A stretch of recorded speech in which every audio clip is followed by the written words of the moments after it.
example of one stanza from a poem that I personally really like, and I'm just going to read it a few different ways to show you what you can do with your poetry reading. You could do the same kinds of techniques with a prose piece as well. This is from the poem Caged Bird by Maya Angelou. This is the very first stanza. I'm going to read it first the way a lot of kids and high school students, and I teach high school, so the way a lot of my students would read this in class the first time.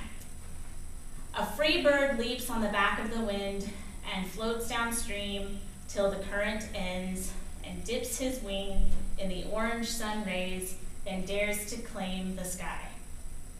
I read it with one tone of voice. It's really pretty boring. I stopped at the end of almost every single line, and I just got through it, okay? This is what a lot of people will do the first time they read a poem. But when we think about how we present a poem, we want to vary our rate, we want to vary our volume, we want to vary our phrasing, okay? We want to make this really sing to our audience, okay? Just a tip with this poem, you don't have to stop at the end of every single line. Almost no poet would write a poem with the intention of us doing that. There's also a period at the very end, so that's the only place that we really have to stop, okay? So just listen to the difference in my voice this time around.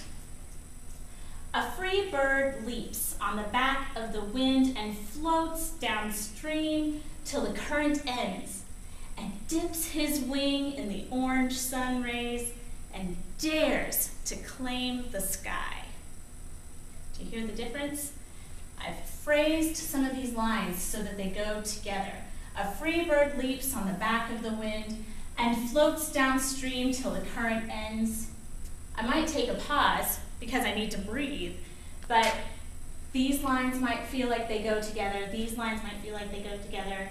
These lines, okay? I'm going to choose what I feel is the most emotional part of that stanza and really give that some of the emphasis that I want my audience to feel and hear.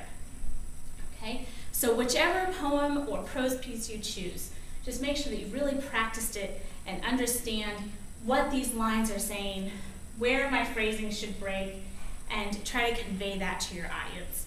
If you can do those things and make them really feel it, then you'll do great in 4-H readings.